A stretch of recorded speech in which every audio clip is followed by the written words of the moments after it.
Hey guys, welcome to A Little Bit of Monica. Today is the day for my Iron Flame reaction video. I am super excited for this. I did things very strategically here. I also did a few things a little bit unorganized, but we're gonna move past that. Basically, I have structured this video in a way that while you are watching my live reactions of things that while I am reading the book, they are going to be as spoiler-free as possible. You will not know what I'm reading, you will not know what happens at that point, and you will only know vague details as to general location in the book of where I am when I'm reacting, but you won't know what's happening. You'll just see that I'm crying or laughing or both or yelling at things.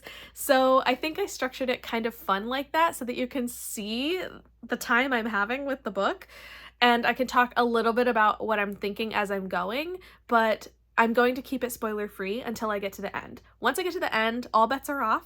There will be spoilers galore, but I'm only going to be touching on some of the major points, the things that caused me to have an emotional reaction, the things that were, I want to talk about, things that I really didn't like or things that I really did like. And so I'm going to kind of keep it to those main points. Odds are, if you've made it to the end, it's probably because you have also read Iron Flame and you know what I'm talking about. So it's just going to be some of the major points and my opinions on those. So that's kind of how this video is going to be structured. I will put up like warnings. You'll know when I switch to my final wrap up because I will be sitting back here rather than in various other places around my house. And I will also put a label up so that you know when I'm going to start the spoilers if you have not finished the book or you just don't want to listen to me talk about the ending of the book, because there will be a lot of discussion at the end, which I'm really excited for. So with all of that said, I think it's time to get started. I filmed the first portion of my video after I did my midnight release party video. So it's kind of a little like convoluted mess there, but I did include my first reactions to when I started the book, and we'll go from there into the very ending and we will see what I think of Iron Flame by Rebecca Yarros. Let's go. Okay, it's time for a mini update on Iron Flame. So I'm 200 pages in. I have spent the morning reading and it has been lovely. But before I talk about the book, first of all, I need to just admit, I was very confused. So I have my work phone here with me, and I actually have two phones because we have two sister companies that I answer the phones for. And it was very suspicious, kind of weird that the phones weren't ringing this morning, and I got through a solid 100 pages of Iron Flame today with no interruptions from the phones. That doesn't happen. It's usually spam calls anyway, but the phone's usually ringing at least every half hour. And it wasn't, and it's because I forgot to turn them off do not disturb. Because I work from home, I put them on do not disturb when I finish my work day, so that way they're not ringing in the middle of the evening, because some people still call at 8 p.m. as if I'm gonna be answering the phone. So anyway, I have them on do not disturb, and I could have sworn every morning the first thing I do is I take them off do not disturb, and then I check in with work and our software and whatever, and apparently I never took them off do not disturb. So I accidentally straight up ignored some phone calls today. Genuinely was an accident, but I don't regret anything. I think most of them were spam calls anyway, but there was one that was a real customer, but it's fine. I can always call them back. That's part of the gig here, but I just thought that was funny that I thought it was weird that oh wow, the phones really haven't rung today, and then it's because they were ringing, but I had them silenced. So oops. But aside from that, so I am about 200 pages. I am at chapter 21. It's undecided whether or not Michelle and I will keep going yet today. I think we're both gonna catch up to the same spot and then decide if we want to keep going for a little bit more for today. So as of now, that's where I am. But to be honest, I feel the hype that I felt for this book, I do think it's living up to it for the most part. But I do feel this book, and also I did just finish rereading Fourth Wing on Friday before, like, literally like 4 or 5 days before the second one was coming out. So I just finished the reread of the first book and am in the new one now. And I feel like I'm being a little bit more critical of writing and not necessarily content, but I'm like picking up on those like little writing quirks like repetition or even just like conversational flow. Like there's been a few times already in the book that it's like, obviously, so Violet can talk to Taryn in her mind. She can also talk to Xaden and Sigale in her mind. And that obviously is a lot different than when she's having a conversation in person.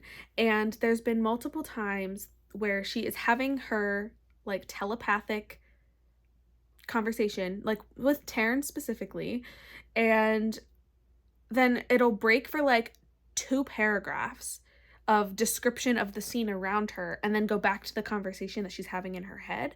And I'm like, I don't know, something about the flow of it feels kind of weird, almost like they shouldn't have broken up the conversation. It's like she'll say something to Taryn and then, or he'll say something to her, and then she'll like, her mind will wander to being like, oh, but like if I, you know, do this, blah, blah, blah. Like she's thinking of kind of like the repercussions of her conversation with him and then goes back to the conversation with him. And sometimes it just feels like this is happening in your head. So I feel like it should be happening more immediately.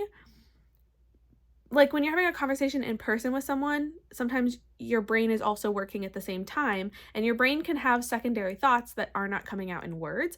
But when you are thinking a conversation with your dragon, part of me is like, how much wandering can your mind do before it's just also part of the conversation? And so sometimes that is like, it's like a really weirdly, I don't know, particular thing that I'm picking up on, but it's happened a couple different times. So like that's why it's in my brain. And then I do feel like there's been a lot of repetition of like just the same thoughts and ideas. And the dynamic between Xaden and Violet is like, so they are separated for a significant portion of the book so far due to their own responsibilities. So they're not like physically next to each other all the time. And I feel like every time they get together, they're having the same conversation over and over again. And I'm like, I get that you don't necessarily resolve everything after like one conversation, like one meeting. But at the same time, like how many times can we have the same conversation? And it's like not getting old. So like it is starting to like resolve, I think. But I don't know. Like sometimes it just feels like I'm reading the same things like over and over and over again. Like this book is so freaking long. Like Iron Flame is enormous, and I'm like sort of nervous over how much of that is going to be like by the end I will feel like, yes, this was an appropriate length of a book, and how much of it I'm gonna think was like, yeah, this could have been shorter if things had been like less repetition or just said a little bit more succinctly. Like I don't know how I'm gonna feel by the end. As far as plot goes, I'm loving it. I am loving the things that are happening, the developments that are making. Obviously loving them in like a, I'm so nervous, I'm so tense, this is crazy. Not because they're good, because there's a lot of really awful things that I just think like it makes for a really good story. There's a lot of political drama going on, a lot of the like revolution and the attempt at resolution of the fact that like Violet uncovered in Fourth Wing of how much secrecy there's been in the government and everything. And so there's been a lot more buildup of that I have really been enjoying. And there's been some new characters introduced that are very, very interesting. Some of them not what I expected to have, and some other characters who we've already met but are coming back to play a bigger role, and I think that's been really cool as well. And I'm really excited, nervous, but excited to see how those things progress through the rest of the book. I'm like so scared because the other thing is, I saw a spoiler. So this is our little mini rant session. This is turning into a longer update than I thought it would be, but mini rant session. This was Monday, the 6th, the day before the book even came out. And we know from the internet drama that there were a lot of people who were going to Targets and Walmarts and Costco's, or even like Amazon in other countries sometimes, like Amazon Canada maybe, they were getting their books early. Sometimes it was online shipping got them there early, and other times it was like stores putting it on the shelves early. Some Targets apparently thought that they could just put it on the shelves early. And so there were people who were reading the book before the book even came out, which is fine because like arcs are a thing. And so like plenty of people can read books before their official release date. That's not the problem. The problem is that a lot of people were posting their thoughts and opinions on the book that they had read that weekend, knowing that they were among the first people to be reading it, knowing that the large majority of everybody else in the world has not seen this book yet. And they're already posting their thoughts and opinions as they're reading through. And I'm just, scrolling through TikTok as one does. And without any sort of spoiler warning or post of any sort to, prepare me, I narrowly missed a spoiler for Iron Flame. It was just like on the, like it was literally a caption on the main, like beginning of the video that said like, when you finished chapter ... they listed the chapter number, and now you want to like fight Rebecca Yarros. And I quite literally wanted to fight that creator because I'm like, are you kidding me? Like they put the chapter number in this caption with the express purpose of saying something really insane and exciting and crazy happens during this chapter, and now that that person finished the chapter and immediately was like fired up about something, and it was super vague, and I don't know what happens in that chapter. I've not gotten to it yet. However, I know what chapter number it said, and now I have the like eternal stress and anxiety over what is going to happen in that particular chapter that is going to set me off and is going to have me be fired up like that person was. And so now I'm stressed because I know when it's coming, not what it is, but I know when. And I think that's a different type of spoiler. Like obviously it's not like a full on, like it's not like I know what's going to happen, but it's still, I feel like takes away the experience of timing, because I know something is going to, I'm going to go into that chapter fully prepared that something is going to like either make me angry or blow my mind or whatever. And I don't want that. Like I want to go in unexpecting of what's coming. And so that was kind of disappointing that I saw that with zero like spoiler warnings. And so yeah, I'm just like irritated because that was the day before the book even came out. Like legally, people who ordered the book should not even had it yet. According to the, pre-order early, like that's what happens. So that was a little frustrating to me. Oh, obviously I am not trying to spoil this for anyone because I was already worked up before even starting the book, knowing that like, I know something's gonna happen at this like particular chapter, and I know that, and I just don't know what to expect. But yes, so I am enjoying myself. I'm having a really good time. I do find that like I'm getting lost in the story and I like don't want to put the book down. It's so good to be back with these characters again and to further the story, see where all this is going, because you know that there's a lot of secrets. You know there's a lot going on behind the scenes, things that even Violet doesn't know, and things that Violet does know but other people don't know. And so it's just a lot. A lot of this is mind games, and I kind of love it. Like, it's not just kind of, I definitely love this. I mean, yes, there's going to be like things that I can be nitpicky about, and things that by the end of the book I will probably have things that I didn't love or whatever. But honestly, I'm having a really good time so far, and I'm really excited to keep going.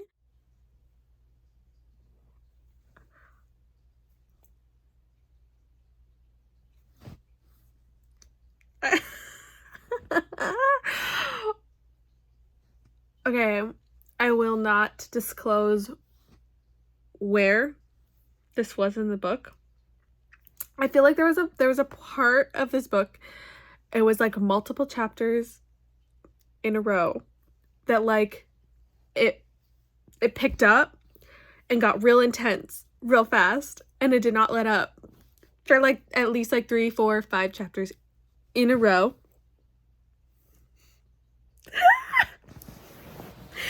Oh my god. Not saying things that happen is like, it's very hard, but like there's just a lot going on in this book. A lot going on. It just feels like such a fast pace in comparison to Fourth Wing, because Fourth Wing is very much like, I don't know, I feel like there's kind of like the first half is before the dragons, and like the second half is after they're bonded to their dragons.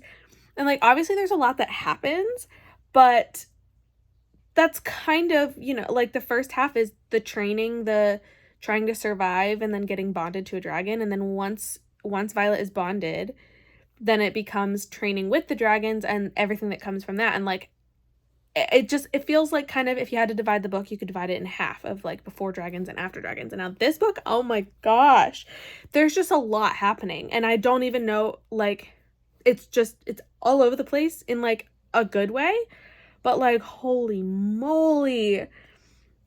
I also want to say, and I don't think this like is considered spoiling anything, they are now second years at Basgaiath, and one of the second year courses is like a secret until you get to be in your second year. And it's like, I forget what the course is called, but they're basically like learning how to it's like writer survival class or something like that. And like it's teaching them how to survive in very extreme situations, such as like interrogations, things like that. And so like I'm very nervous, because we know, like, they are told up front for this class that they are going to be put through real life scenarios of like intense interrogation situations. They're going to literally kidnap them and torture them and try to force information out of them. And so like that, I love a good like torture scene, don't get me wrong, but it makes me very anxious for what is going to happen. And like they've already begun experiencing at least like first stages of some of these like class events and experiences, and like it's a lot, and I am thoroughly enjoying it, but like oh my gosh. Also, there was something in this book already that has literally made me yell out loud to my empty house. This book is wild. It is wild, and it has so much. I think a lot of people were worried going into the second book that it would have second book syndrome and might be a little bit more dull, or like more of the, I don't want to say, like slower political drama and less excitement that keeps you on the edge. And that is not the case. That is not the case so far. That is not the case. This is exciting. This is anxiety inducing. It's, oh my gosh. Like I stopped reading for today, but like it was kind of hard to stop. It's hard to stop. Obviously this is the same day as my last video. Michelle and I decided to read a little bit further, and then like, oh, I want to keep going, but I want to savor the book. Like I want to slow down. I want to read it slowly. I don't know what to do.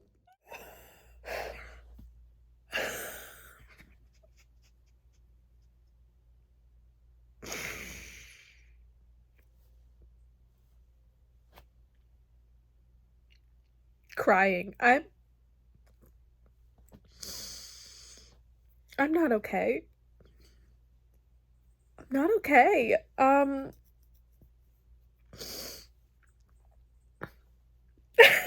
I can't say anything, but I'm not okay. I'm having an emotional breakdown over Liam all over again. I'm crying. I didn't even know this book was split into part 1 and 2, but I just got to part 2. So it seems like a good time to pause for a recollection of my emotion. What is this book? I don't know what I expected from this book as far as like comparison of reaction level to when I read Fourth Wing, because it just feels like nothing could compare to the utter obsession and the need for more in reading Fourth Wing. But like, this book is giving me everything. I am crying. I am laughing. I am cheering. I am like, my full body is feeling like the excitement of this book in like the good and bad things that happen. I just want to say, because so there is a content warning at the beginning of the book that there are some very like graphic scenes of torture, and there are, and they are so good. Like, they're written so well, and they're so painful in like so many different aspects. Like, I feel speechless over everything, over all of this, and there's still so much book left. I feel like this book is so fast-paced compared to Fourth Wing. Like, there's so much happening. I am so nervous though, because all of the characters that we've gotten to know and love are like, I have this fear of like, who are we gonna lose? Because they're all involved. Like, you knew at some point that Violet would have to like let everybody in on what's going on. And it took a long time to get there, but like eventually there is a way for her to finally start letting people in and helping. And because like, it's exactly what she was afraid of like, the more people know, the more at risk they are. And now, like, I'm scared. I'm scared. I don't know. This book has me so on edge, but like in the best way. Like, I'm loving this feeling, but I also am so stressed. But so much is happening in this book. I am truly shocked by like the frequency of the action and excitement. Like, it is just one thing after another. I do appreciate that not every chapter ends on like a cliffhanger, because sometimes that makes it really hard when authors do that, because then you like have to keep going even though you definitely can't. But yeah, I just feel like the action has been so nonstop, and I really appreciate that. I think a lot of people were nervous that this book could have been more dull, as the second book sometimes can be in series, but I am loving this. There have been a lot of developments. There's one thing that I don't particularly love, a character that was introduced that like, I don't think it's necessary, and so I will not pass full judgment until finding out where exactly this is going to go. But I don't know. I am overall enjoying almost every single thing about this book. It is so good. It's so good. I have hit like every single emotion while reading this. And buddy reading it with Michelle is fantastic. Today, she actually got to our stopping point way before I did, because I had to finish a library book before I could read Iron Flame. And because she had finished before me, I was able to send her like play-by-play updates as soon as I would read something and react to it. I could immediately text her my all caps freak out responses, which I think are pretty entertaining because it would just be like, I don't know, sometimes they're just nonsensical and I just need to scream. And so I do that over text and it's great. So yeah, I'm having a really great time. I'm stressed all the time. I am so stressed, like peak anxiety, because every time they're about to do something, I'm like, oh, this isn't gonna work. Oh, this is gonna go wrong. And I'm usually right. I'm usually right. But like anybody would know that. Anybody's like, oh, you have a plan? Don't count on that working for you. So yeah, it's just like the highest stress level. And then like the next chapter, it's like, oh, stress level heightened again. Because it's crazy. This book is wild, y'all. It's wild, but I'm having such a great time. I forgot to do an update based on my yesterday's reading, and today I am finishing Iron Flame. So I'm gonna give a quick update as to like where my brain is now, so that we can compare it to where my brain is at the end. I am really enjoying this book. There are parts of it that I have enjoyed more than Fourth Wing, and there are parts that why did my cat choose right now to start playing with the obnoxious alligator like crinkle toy on our door that they never play with? And apparently now's the time. Anyway, so I feel like there's parts that I've enjoyed more than Fourth Wing, and there are parts that I have not enjoyed as much as Fourth Wing, which is natural. Like, that's completely fine. I think that the portion I read yesterday was a lot slower. It was like less happening. The excitement had died down just a little bit, which I think was necessary given where in the plot we are and like what was going on. That it necessitated a little bit of a slower, progression. But there's a character that was introduced earlier in the book that we didn't know a lot about, and then they have recently become a bigger part. And I honestly I just don't like the integration of this character into the story. I think it's an unnecessary drama. That being said, like, without being too spoilery, like, this character was introduced and I feel like it was just a tool to make things more dramatic, and I don't really love where it's going. I don't want this to be a part of the story any longer. I'm hoping that it was a, like, we just want to throw this in now and then it'll be wrapped up and done, because if this continues through more books, I am going to be so irritated.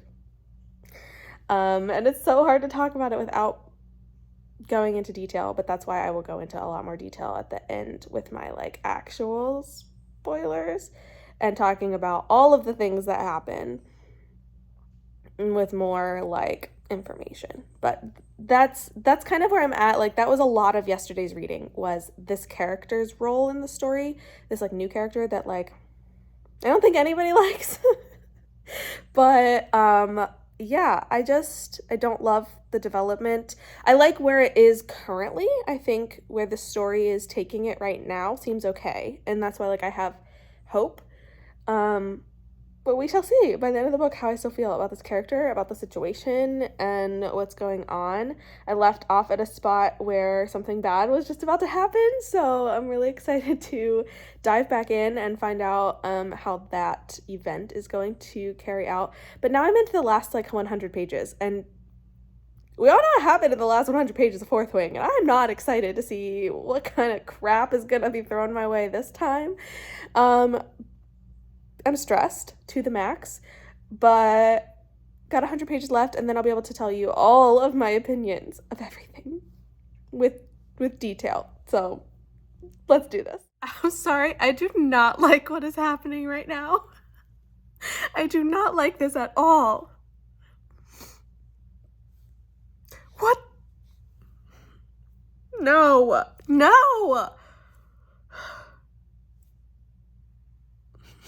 I don't like this. I don't. There's still so much left to come. Why? It's fine, guys. It was a false alarm. Kind of. I'm still I am so stressed. This book has me on edge more than I would ever like to admit. Like, I am near tears just at the like stress level and like the anticipation of things coming. Like, I'm scared, and it has me like genuinely like not hyperventilating, but like I'm not good. Like, I'm not good right now. There's a lot happening and my brain cannot compute.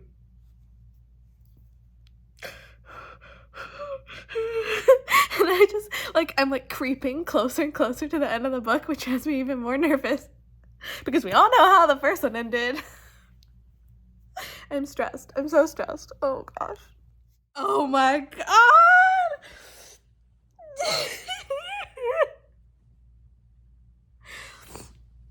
This is taking everything.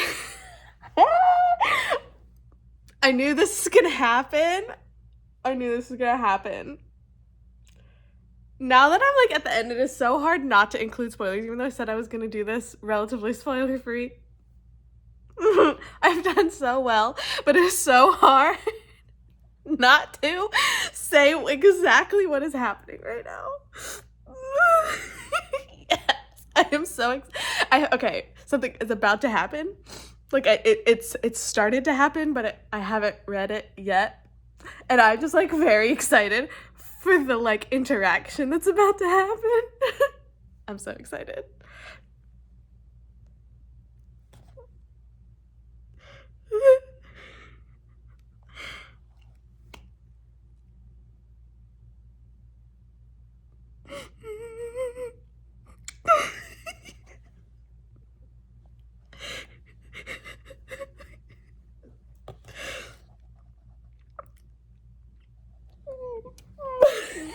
This is so good.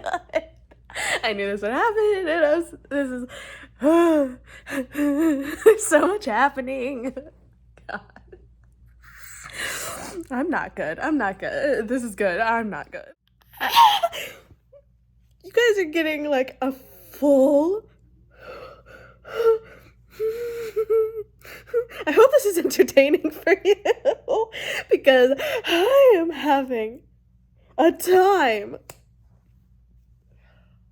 I feel like I am on the world's grandest roller coaster that is sending me on like so many loop-de-loops. Like, I feel like my brain doesn't know how to compute. Like, it's at this point, like, bad things are happening and I'm just laughing out of pure discomfort and like stress. Like, things are falling apart and all I can do is like laugh in panic. What is this book? Rebecca Yarros, what are you doing? Oh my god. I don't even know what's happening. Like, I don't know what's about to happen. I'm stressed. Like, I can just feel it coming. No. Why am I so pathetic? I'm crying. You never have like that time where like things are so intense and not like scared, like I'm scared, I'm terrified for this, not because it's like a scary thing. I'm terrified for what's about to happen, okay? And I feel so overwhelmed that all I can do is like laugh in like horror. I don't know if that makes any sense. Like, I am crying. Like, real tears. But like, this isn't funny. I'm like reaching a point of hysteria. I'm just like, something happened that I did not see coming. I saw something coming earlier. I did not see this one coming, and now I am very overwhelmed. And things are happening really fast. So like, I'm listening to the audiobook and reading physically, and the audio, like the narrator, when things get really intense, she starts talking a lot faster. So it makes me feel more stressed because she's talking like this and she's getting really worked up, and you can tell in the narration that it's supposed to be something really stressful, and I'm like, no, my heartbeat's going really fast. And so I'm stressed, but I'm laughing and crying at the same time. Honestly, I'm cracking myself up. I'm like, this is a freaking book. But this is what it's doing to me. I am in hysterics at this point. I have tears of like, at this point, they're not even like tears of, well, they're almost tears of sadness in like anticipation of things that I'm afraid are going to happen, but like they're just tears of anxiety and stress and tension and I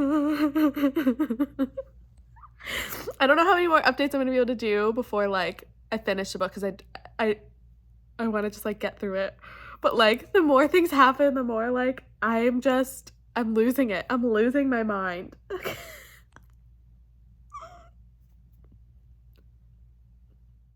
I know I said that I was done until the end of the book, but oh my god, I flipped the page one time. This is outrageous. This is outrageous. Oh my god. What is happening? I feel like my brain is on overload. I can't do this. I can't. Oh my god. What? This is insane. This is... Okay, now I'm maybe I'm done. Maybe I'm not. Maybe I'll be back. I don't know. Oh my god. What? Hi. I'm better now that I've had a few minutes to compose myself upon finishing Iron Flame.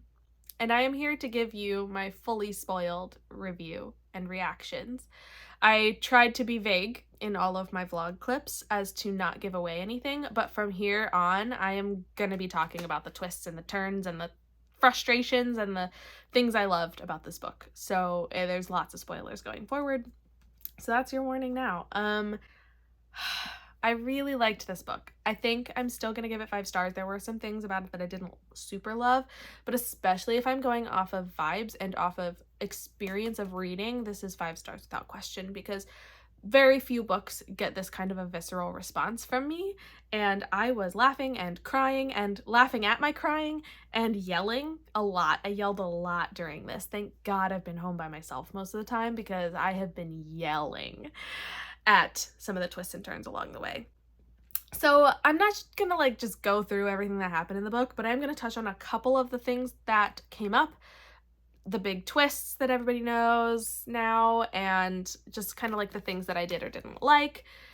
So starting off, I really liked the fact that Xaden and Violet started off when they went back to Basgiath. Well, Xaden ended up being assigned to his like post after graduation, and so they were separated, and I really liked that. I don't know, more than I probably should, really loved that they were separated. I think that it added an extra level. Like if they were just together all the time, I don't know, it just made it a little bit more interesting to me. So I liked that, and it added an extra stress because they had to abide by rules, and there was all the punishment with Varish.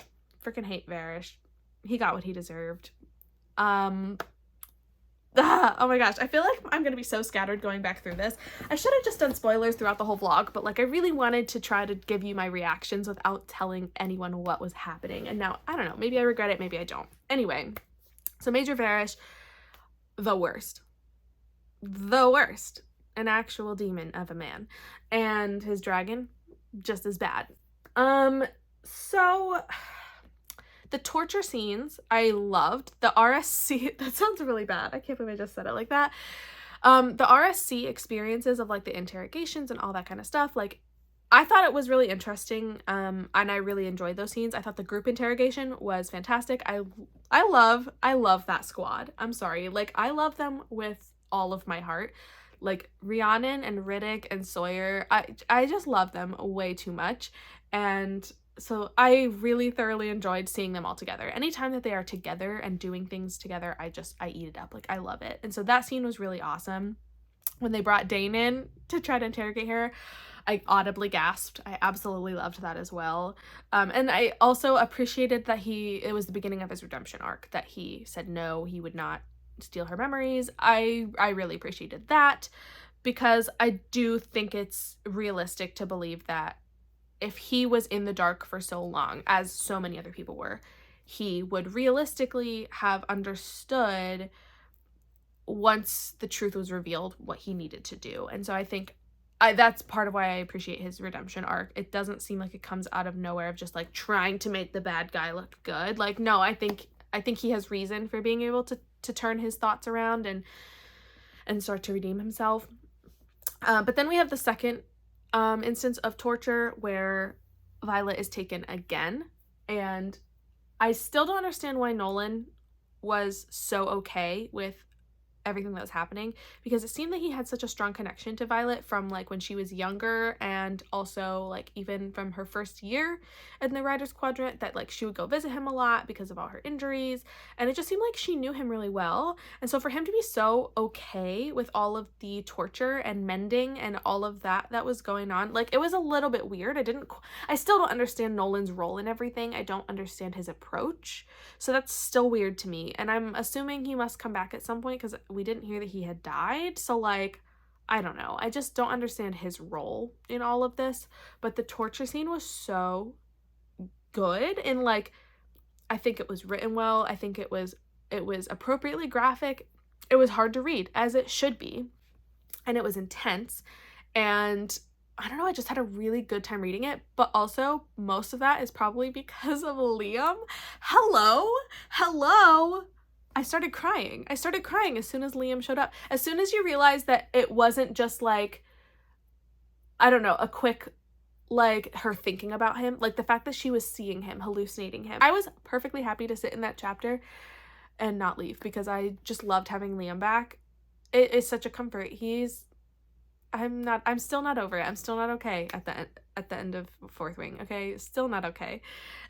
So that scene where he is there to help her and comfort her, and like, oh my god, just it was so good, because she needed him and he was there, and it was like all she could do. Like, she had nobody else that could be there for her, and so being able to hallucinate him, I don't know, I lost it.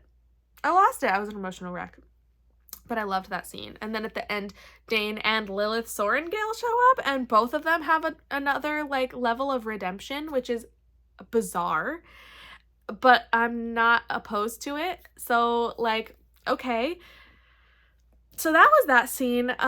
Lots of weird things happening.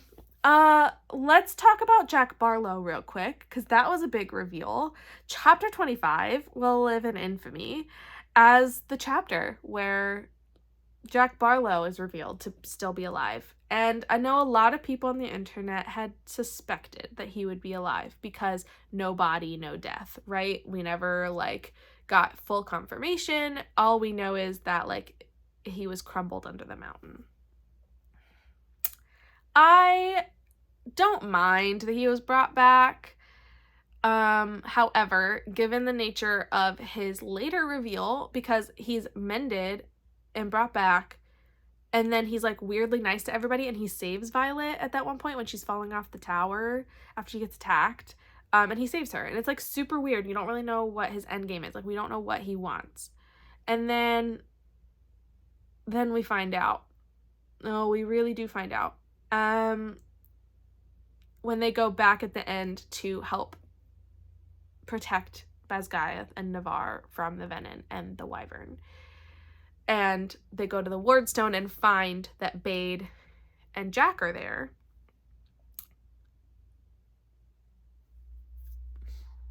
What? My mind was exploding, and it still is. Like, what? Finding out that Jack was a Venom all along. I don't understand. I really thoroughly don't understand, because Violet realized like, oh, he's been that way since like the first time we fought, because I felt him like pushing energy onto me. How the fuck did Jack Barlow figure out how to become a Venom in his first year in the Writer's Quadrant?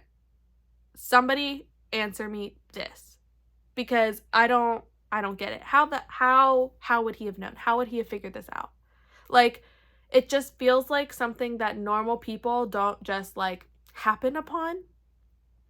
So I don't know. I don't understand. But anyway, Jack's a freaking venom, and okay, he destroys the word stone and kills his dragon. What in the actual, like, okay. But then they don't kill him because they want information. So they don't kill him. They just knock him unconscious and make it so that he can't access his power. But like, okay, whatever.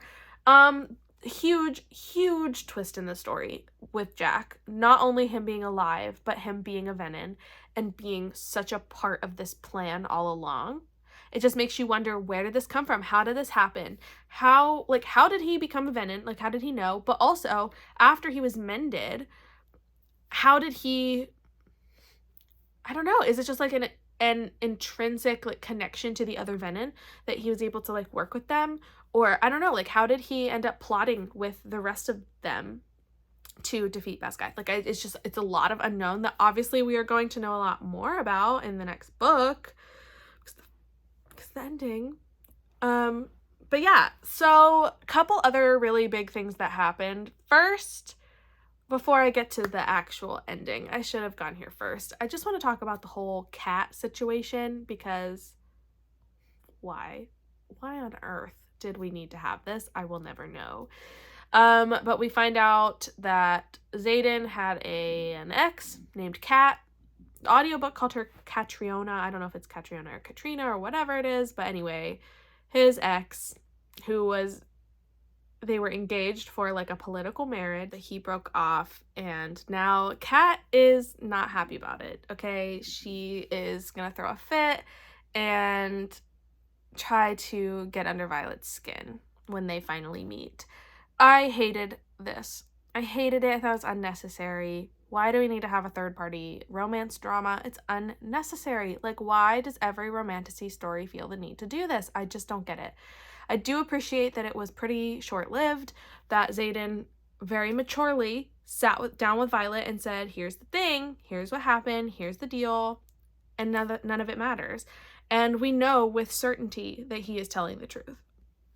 I appreciate this, and it kind of helped to just dismiss the problem, but I still don't understand why it needed to be a problem in the first place. Like, I'm sorry, we didn't need this. Like, we did not need this to happen. And then it's even more like short-lived, because eventually Violet and Kat, they don't necessarily get along, but they work together. They save each other from certain death, and they like help each other when it comes down to like a life or death situation. And I really appreciate that they could at least act like a mature adults and you know, get over their petty boy problems to survive. But because it was so short-lived and they just like kind of moved on from it, two things. One, I'm glad that it was short-lived, but like, why was it necessary in the first place if it wasn't going to last that long? And two, is this going to come back to haunt us? Like, is Kat going to be a recurring problem?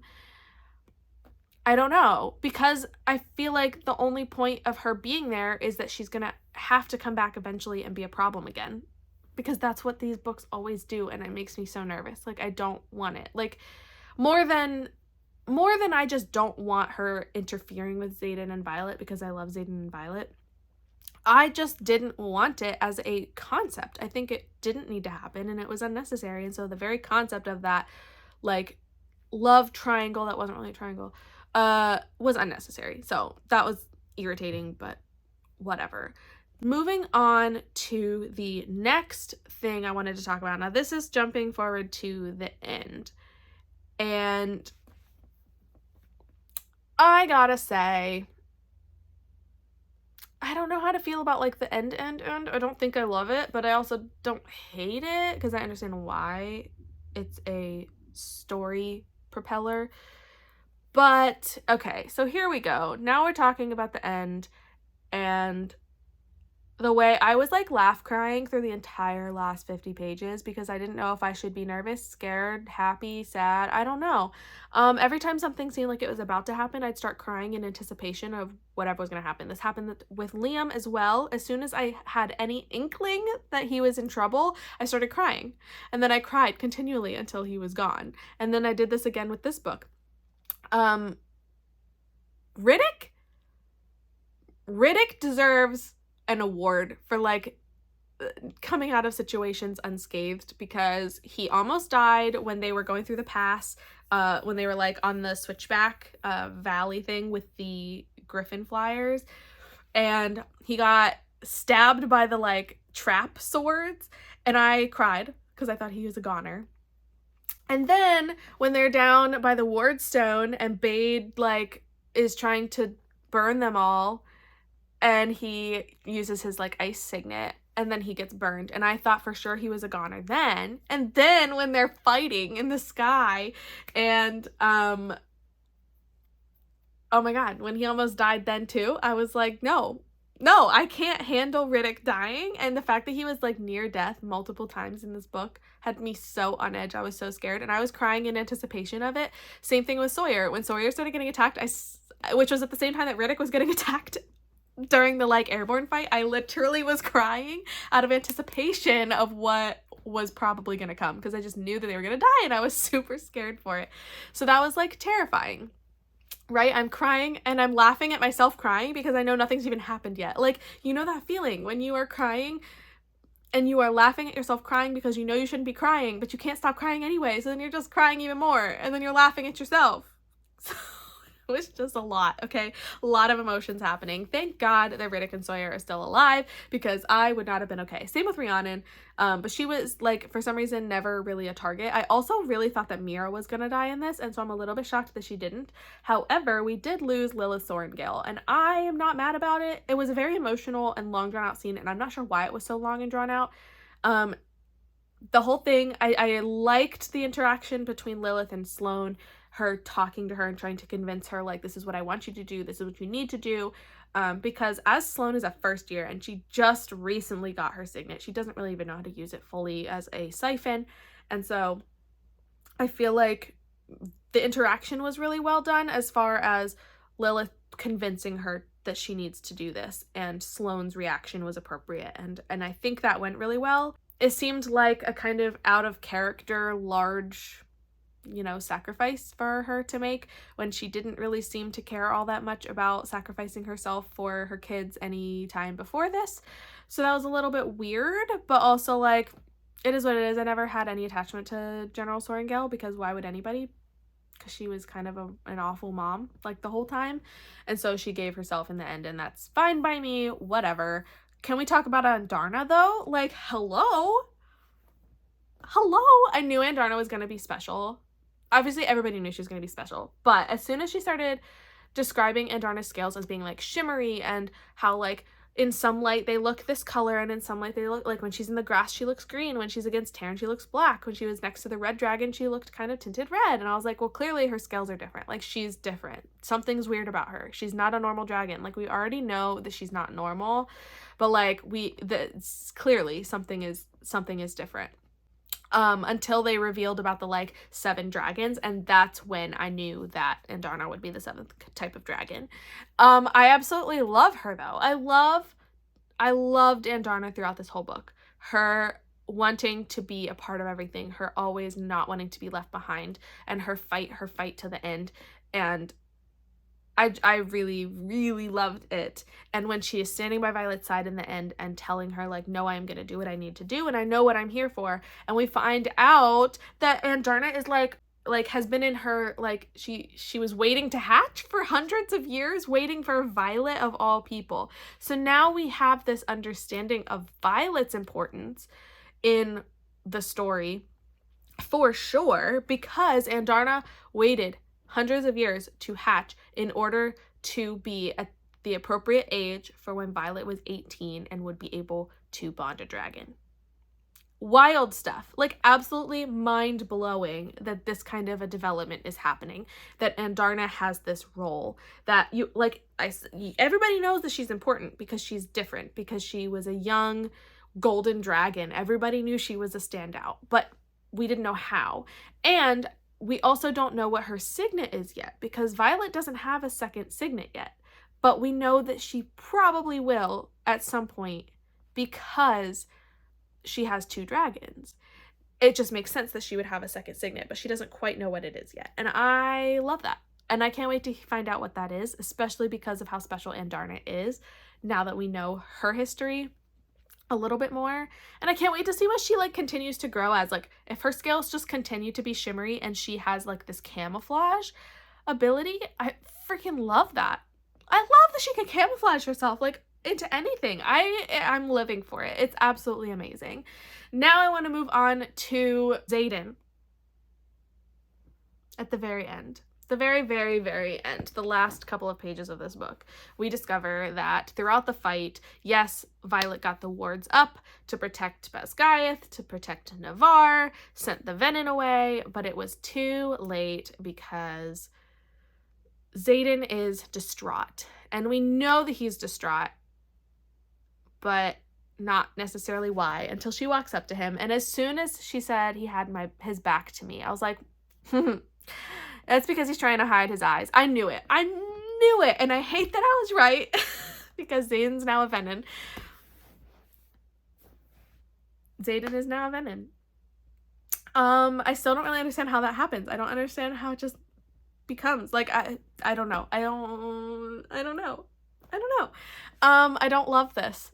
I'm gonna be honest, I don't love it. I don't hate it because I understand that this is gonna be a very strong propeller of the next book. Like, obviously something big has to happen at the end of this book to propel it into the next one. And now this is it. And it also makes sense now that we find out that Xaden was having nightmares of the venom the same way that Violet had been. And we know that they're linked, and we know that the sage who was not the sage at all, was the general apparently, was visiting both of them in their nightmares and kept telling Violet, because we've only known Violet's thoughts up until that very, very last chapter. And we know that Violet is like being told that they will change for love or whatever. And apparently happened. I don't understand how, I don't understand why, but I saw it coming within like, the couple pages as she's approaching him. I'm like, dang it, he won't look at her because he has red eyes. I just know it. And then lo and behold, he's a freaking venom. And also, because I forgot to mention this too, really, I should have just done this, like, I should have just done all of my spoiler reviewing during my read, because trying to remember all the really big moments is like impossible to actually like go back and figure them all out again. But like, it's coming back to me. I forgot about Xaden being an intrinsic. Hello? What the? Okay.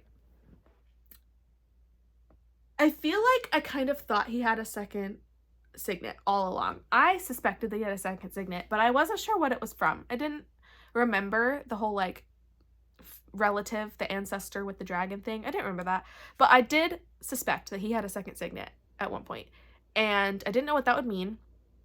But now knowing that it's true and that he does and that he's an intrinsic, it makes you rethink everything. Just like in Fourth Wing, when you find out that Dane had been potentially secretly taking Violet's memories every time he touched her, it makes you rethink every single interaction they ever had. And now we have to do it all over again with Xaden, because every single time he was around Violet and he talked to her as if he knew what she was thinking, is because he did. And whether it was an accident or not, like, I cannot believe that twist. I cannot believe that twist. And also, can you imagine being Violet and finding out that the person that you love with all of your heart and all of your existence has been able to read your mind since you met them?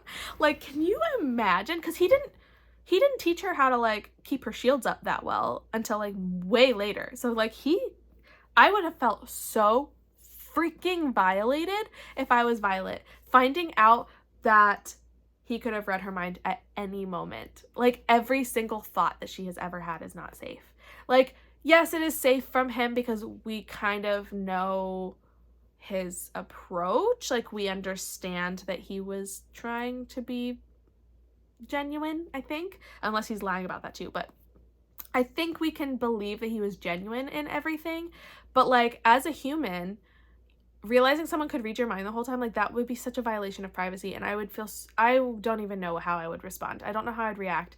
I think I started crying during that fight, like when she first when they were like on the ridge and they were fighting about it, and he finally told her and she started reacting. I literally started crying because I was like, no, this is the end. This is the end. It wasn't the end, thankfully, because she had a brain to be able to process through why he wouldn't have told her that. And I get it, and I do, but like, oh my god, like, oh my god, what? I don't know how I would react.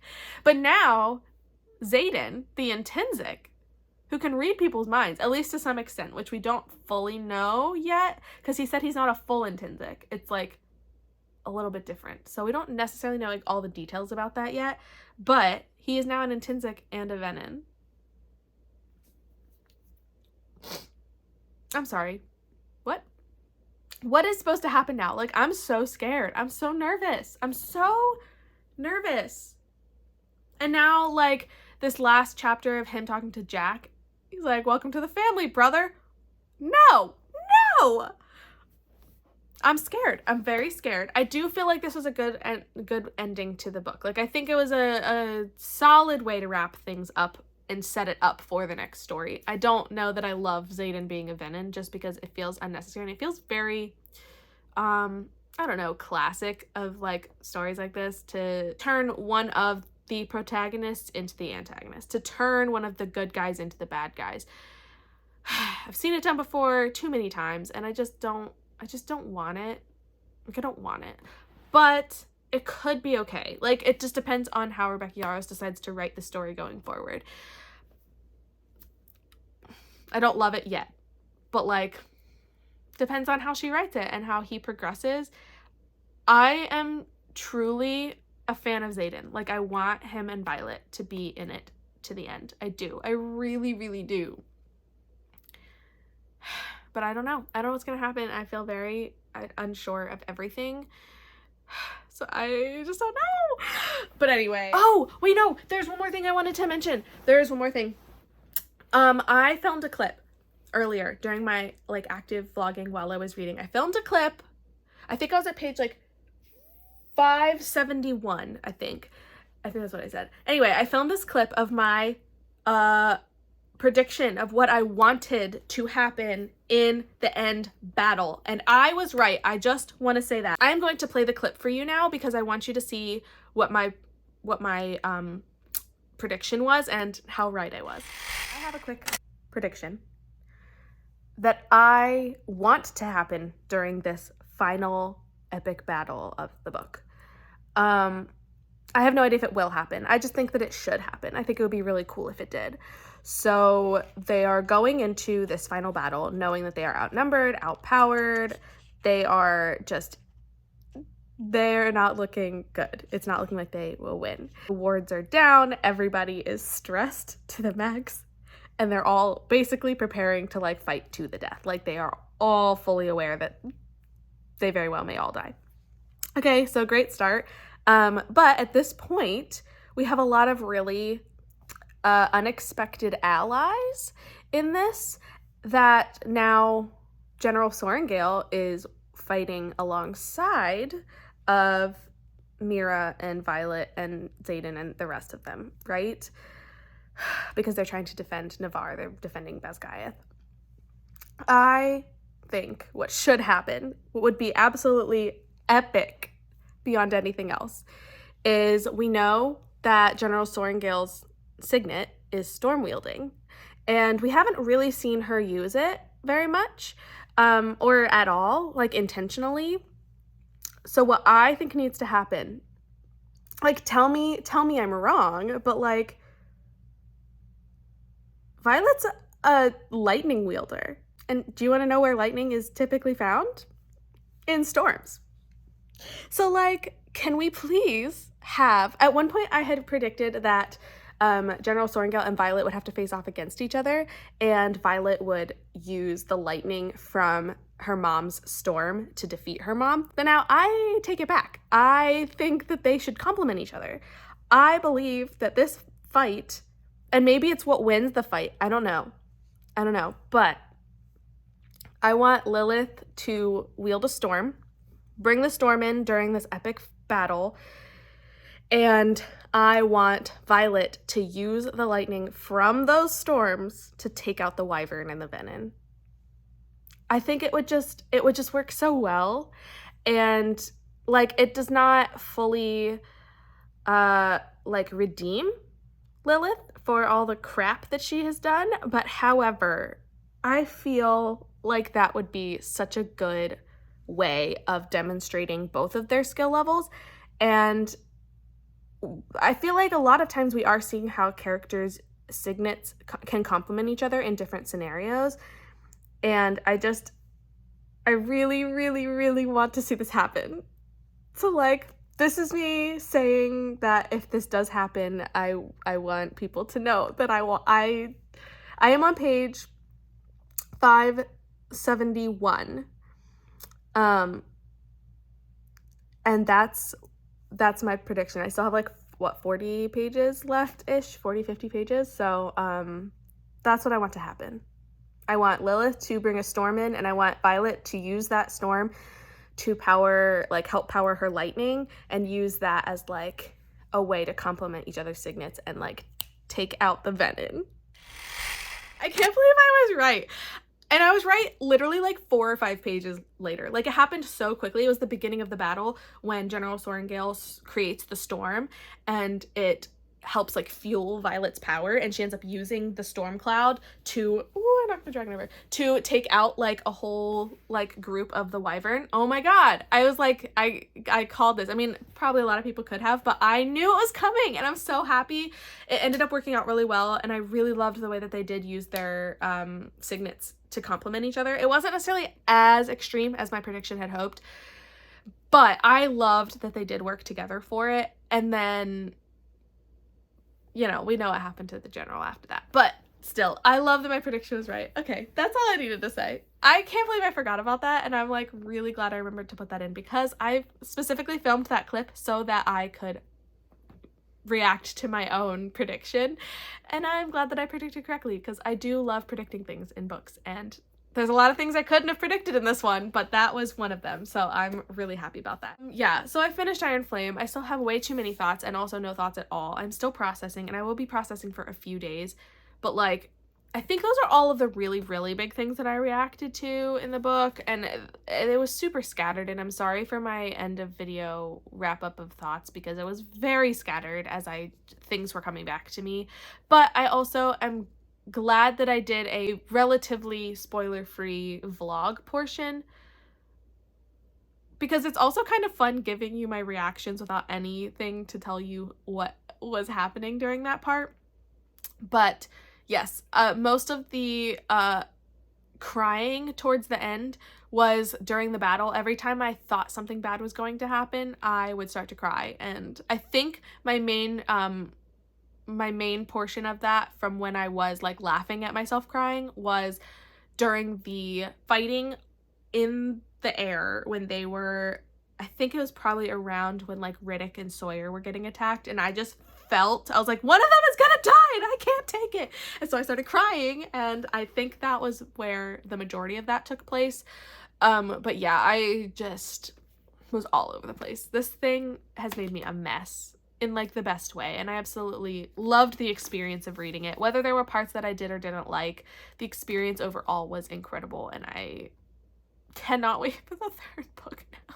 I can't wait. I need it yesterday. I needed it yesterday, okay? So like, let's get a move on here. I need the next book. Before I go, I do want to mention one additional fun thing that I did during the course of finishing this book.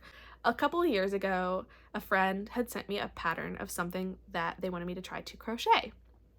And I was like deep in my crocheting stage at this point, so I said, okay, bet, I'll do it. And I did it, and I made one of these items. And then I made a second one, and I gave them both away. And I started a 3rd one that I never finished. However, I got about 95% of the way through finishing this project before giving up on it and shoving it away.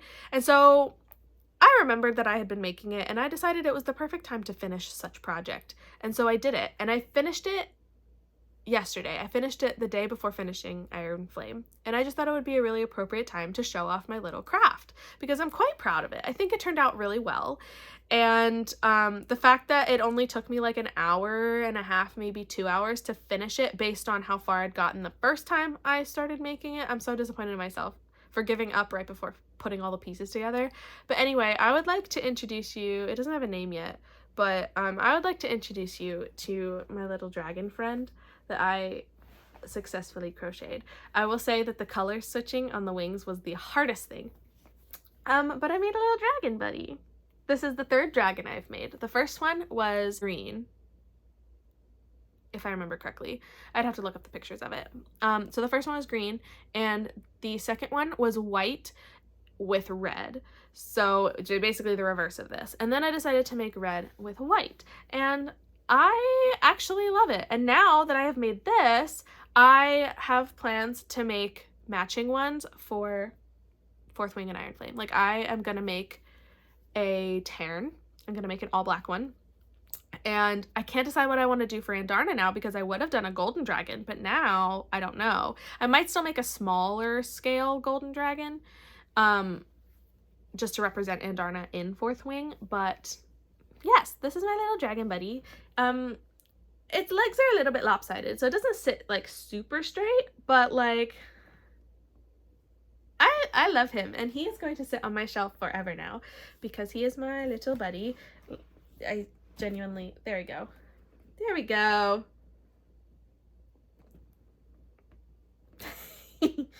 I forgot to add pupils, so just ignore that, but it's fine.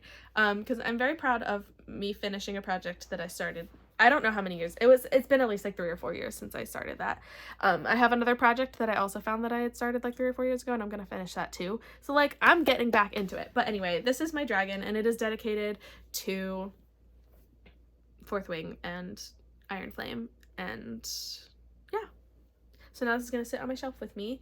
But anyway, so like, please, by all means, tell me what you think of this book. I want to hear all the opinions. I want to hear everything in the comments. Tell me what you think. If you read this book, if you didn't read this book, maybe you didn't read this book at all and you just were watching this because you don't care about having the spoilers. I want to know. I want to know. Please let me know. I would love to hear it. If you haven't read this book and you are at all interested in things that are fantasy, romance, romantasy, or anything that has to do with dragons in general, by all means, please read this book. I have loved the experience of reading these, and I'm very looking forward to the third one. So please read these books if you have not yet. They are amazing. So they cause some very extreme emotional reactions, as evidenced here today. Anyway, that really is everything, and I need to wrap this up. So thank you so much for watching. I hope that you read Iron Flame. I hope that you read Fourth Wing. Read Fourth Wing first, obviously. And please let me know what you think about it, because this book is everything, and I'm going to be thinking about this for days on end. Also because my husband is still reading it, and my sister is still reading it, and her friend is still reading it, and a lot of people that I know are still reading it. So I'm going to be thinking about this endlessly for days and weeks and months on end until the next book comes out. So please let me know what you were thinking so we can go off and talk all about it, because oh my god. Anyway, I need to shut up because I could go on forever. Thank you so much for watching. I hope to see you in my next video. Bye.